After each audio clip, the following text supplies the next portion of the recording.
Selection के हवाले से तो बहुत बातें हो गई। बिल्कुल सही कहा था रहमान साहब ने कि मेडल ऑर्डर तो हमारा था ही नहीं। स्पिनर पे हमें जिसको लेके जाना चाहिए था उसामा मीर को, उसको हमने शामिल नहीं किया। जिसको लेके गए उसको खिलाया नहीं। अबरार को वो जो स्पिनर का एक बोझ है वो डाल दिया शादाब के बाद, जो मुकम्मल नाकाम रहा। आपको पता है इंटरनेशनल क्रिकेट में एशिया कप से हम देख रहे हैं, एशिया कप फिर ओडीआई वर्ल्ड कप और फिर T20 वर्ल्ड कप, तीनों फॉर्मेट में जो है वो हमें टोटल फेलियर नजर आए। अब तो लंकन प्रीमियर लीग में वो विकेटों पे विकेटें ले रहे हैं। देखिए मैंने पहले भी आपसे कहा था कि उनकी बहुत मेहरबानी होगी अगर वो अपने आप को महदूद रखें लीग्स तक, क्योंकि इंटरनेशनल क्रिकेट में तो वो कुछ भी नहीं कर रहे हैं हमारे लिए। तो अगर पीएसएल में वो अपना जो परफॉर्मेंस दे रहे हैं वहां तक रहें तो बेहतर है। यहाँ दूसरे खिलाड़ियों को मौका दे आने का बहुत बहुत शुक्रिया।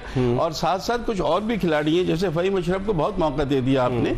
हसन अली पता नहीं कहाँ से आ जाते हैं, उनको मौका भी मिल जाए। इनकी वो बयान दे रहे हैं हसन अली, आपने नोट किया है कि वो बयान दे रहे हैं कि आलात कहाँ से लाएंगे, सर्जरी कैसे होगी, और बाबर आजम की तारीफ कर रहे हैं। तो ये इससे पाकिस्तान क्रिकेट को नुकसान नहीं है? बिल्कुल नुकसान है। मैं तो कह रहा हूँ सबसे पहले तो हसन अली की सर्जरी होनी चाहिए। भाई आप क्या करते रहे टीम के लिए, आपकी क्या परफॉर्मेंस है इतने अरसे से पिछले, और हर जगह उनको मौका दे दिया जाता। अभी पिछले वर्ल्ड कप में भी चले गए थे, 2023 में चले। आयरलैंड में उनको क्यों खिलाया? बाबर आजम थे तो उनको खेलने का मौका मिल गया ना। ये जो चीजें हैं इकबाल, इसको दुरुस्त करना है। अभी डोमेस्टिक स्ट्रक्चर पर बात कर रहे थे। अब मतलब ये अभी भी जो बयान आया है पीसीबी की तरफ से कि फिटनेस में समझौता नहीं होगा, डिसिप्लिन में समझौता नहीं होगा, डोमेस्टिक स्ट्रक्चर में, मुझे बताया कौन ये बात नहीं करता है? हर दफा यही बात होती है, लेकिन होता कुछ नहीं है। एक चीज इस दफा जरूर हम बेहतर इसको कह सकते हैं कि पेंटेंगुलर कप चूंकि तीनों फॉर्मेट पे कहा गया, ये खुशहाल चीज है। लेकिन डोमेस्टिक स्ट्रक्चर आपका ऐसे बेहतर नहीं होगा। आपको अंडर 13 और अंडर 16 लेवल से देखना होगा। हम अंडर 19 में जाके कहीं खिलाड़ियों को जज करने शुरू करते हैं, तो 13 और 16 जरूरी है। अगर आपसे पूछें, जिस तरह मुनीरुल हक बता रहे थे, अगर मैं आपसे पूछूं तो आप क्या समझते हैं, जिस तरह आपने भी निशानदेही की कि डोमेस्टिक क्रिकेट के टॉप परफॉर्मर्स को मौका नहीं मिला, आप क्या समझते हैं, क्या कप्तान की तब्दीली ऑन द कार्ड है या नहीं है? बज़ाहिर तो यही लग रहा है, ना बाबर आजम पीसीबी के चेयरमैन से मिले, ना बाबर आजम ने कोई मीडिया से बात की, ना बाबर आजम के हवाले से पाकिस्तान क्रिकेट बोर्ड ने कोई बयान जारी किया। आप समझते हैं कि नवंबर में जब ऑस्ट्रेलिया के दौरे पर जाएंगे तो बाबर आजम ही कप्तान रहेंगे? इकबाल भाई, बड़ी आपने बातें आपने पूछ ली है मुझसे, लेकिन मैं थोड़ी सी जो इन्होंने सर्जरी का कहा था, मैं उसमें भी थोड़ा सा आता हूँ कि इन्होंने सर्जरी क्या की है। जब आपकी टीम में ग्रुपिंग हुई है, आपके मैनेजर साथ है, आपके जो चीफ सिलेक्टर है वो मैनेजर का भी अदा कर रहे हैं, साथ टीम के ट्रैवल भी कर रहे हैं। कभी आपने हिस्ट्री में देखा, दुनिया की हिस्ट्री में, कि कोई सिलेक्शन कमेटी साथ ट्रैवल कर रही है और ड्रेसिंग रूम में बैठी हुई है? इसकी वजह यह है कि लड़के अंडर प्रेशर थे। ठीक है, अब मोहम्मद आमिर को आउट किसने कराया? वहाब रियाज ने। गैरी कस्टर का ये नहीं था स्टांस, उसने ये डिसीजन नहीं लिया था। मोहम्मद आमिर क्योंकि उसकी एज इतनी है कि उसने जो 19 ओवर काट दिया था ना, उसने अपना पूरा 100% दे दिया था, जिसकी वजह से उसकी बॉडी एग्जॉस्ट होगी। ठीक है, वहां से देखे, वहां पे आप किसी यंगस्टर या नसीम शाह को देते या शहीन शाह को देते कि आपके मेन बॉलर थे, ठीक है, तो उस वक्त आप देते तो डिफरेंट रिजल्ट होता। ठीक है, वहीं से पाकिस्तान अगर यूएसए से हार गई, ठीक है, फिर आप इंडिया को, मैं कप्तानी की बात कर रहा हूँ। कप्तानी को आप क्या कहेंगे? कप्तानी के हवाले चेंज मुतवक्के है? कप्तानी में भी आ रहा हूँ। देखिए, दो कप्तान अपनी टीम को 120 तक नहीं ले जा सकता। ठीक है, उसकी कप्तानी पे तो क्वेश्चन मार्क देखे ना, कप्तानी पे तो क्वेश्चन मार्क आया। देखे इकबाल भाई, मैंने दुनिया के ग्रेट प्लेयरों के साथ खेला, जिसमें इमरान भाई भी थे, कप्तान थे, जुएद भाई भी थे, वसीम अकरम भी थे, ठीक है, सलीम मलिक भी थे। लेकिन जब कप्तान खुद डील करे और उसकी टीम पसंद की टीम में वो बोल ही ना सके अपनी टीम जो उसने खिलानी है, तो उस कप्तान का क्या हाल होगा? ठीक है, यही हुआ। वो बाहर था उसने कप्तानी लेने के लिए इनके साथ जो इन्होंने किया, वो आबरियात वगैरह की टीम ने वही करता रहा। कई लड़कों की तो टीम में जगह नहीं बनती थी। ठीक है, ठीक है, वो भी आगे।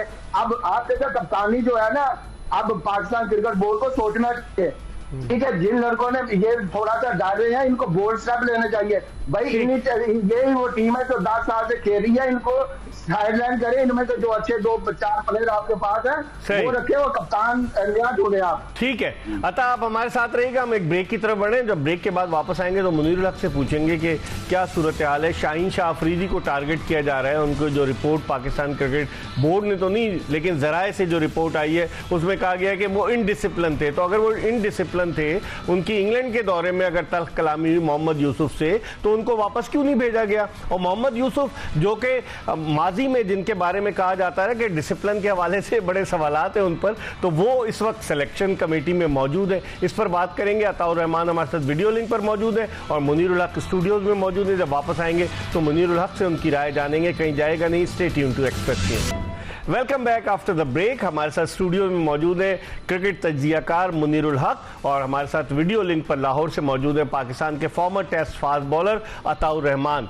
ब्रेक पर जाने से कबल अताउर रहमान जो बात कर रहे थे, मुनीर आपकी क्या राय है? आप क्या समझते हैं कि सन्नाटा है? बाबर आजम को ना उन्होंने वो प्रैक्टिस की भी उनकी वीडियो जारी की जा रही है और वो ऑस्ट्रेलिया से एक साहब आए थे, उनसे वो मशवरा कर रहे हैं कि कैसे तेज खेला जाएगा। तो इन तमाम बातों से लगता है कि वो कप्तानी तो नहीं छोड़ना चाह रहे। जिस तरह केन विलियमसन ने कप्तानी छोड़ दी, जिस तरह हसन रंगा ने कप्तानी छोड़ दी, तो लगता है कहीं ना कहीं से उनको कोई गारंटी, कोई श्योरिटी दी गई जिसकी वजह से खामोश है। देखिए, इखलाकी तौर से तो इकबाल सिलेक्शन कमेटी, पूरी सिलेक्शन कमेटी और कप्तान बाबर आजम को अपने इस्तीफा दे देना चाहिए था, क्योंकि टीम सेलेक्ट की, वो परफॉर्म नहीं कर सकी और बहुत ज़्यादा उसमें खामियां नजर आई।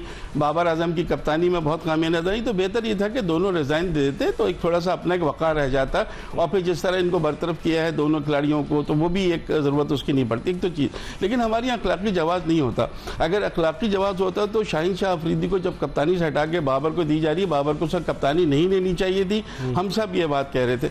आपको याद होगा कि जब बाबर के खिलाफ कैंपेन चल रही थी कुछ अर्से पहले, तो शाहीन शाह अफरीदी ने एक ट्वीट किया था कि सोचना भी नहीं चाहिए। आपको याद होगा नहीं, उस वक्त उनकी दोस्ती थी, ट्रेंड चल रहा था। उस तो उनकी दोस्ती थी, आपस में मोहब्बत थी, वो सारी चीजें। अब आप कप्तान चेंज करेंगे तो किसको करेंगे? या तो आप शाहीन अफरीदी को लाएंगे या मोहम्मद रिजवान को लाएंगे, इससे कोई फर्क नहीं पड़ेगा। और इकबाल शान मसूद भी एक उम्मीदवार है। मैं यही आपसे कह रहा हूँ, अगर आपको ग्रुपिंग का लगता है अभी भी खतरा, अभी 4 महीने हैं ऑलमोस्ट कोई वनडे सीरीज शुरू होने में, तो अभी आपके पास टाइम है। और इस दौरान में 5 टेस्ट मैच भी शान मसूद खेल लेंगे एज ए टेस्ट। अगर वो परफॉर्मेंस सही रहती है तो शान मसूद के कप्तान बनने में कोई हर्ज नहीं है, बिकॉज के उससे कम से कम ग्रुपिंग नहीं होगी। ग्रुपिंग नहीं सही, ये बड़ा अच्छा मुनीरुल हक ने कहा। अतः आप क्या कहेंगे, ग्रुपिंग खत्म करने के लिए कुछ ना कुछ कड़वे घूंट तो पीना पड़ेंगे ना? देखिए इकबाल भाई, आपको पता है जिस दौर में हमने क्रिकेट खेली है तो उस वक्त जो ग्रुपिंग थी ना वो बड़ी हाई क्लास की थी। हाँ, बगावत भी हुई है कप्तानों के खिलाफ।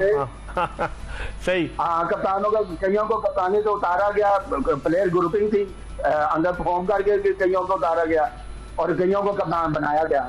ठीक है, लेकिन बात यह है कि वो बड़े परफॉर्मर थे उस वक्त। बोर्ड भी सोचता था कि इनको निकाले तो कहां से इनकी रिप्लेसमेंट लाएंगे।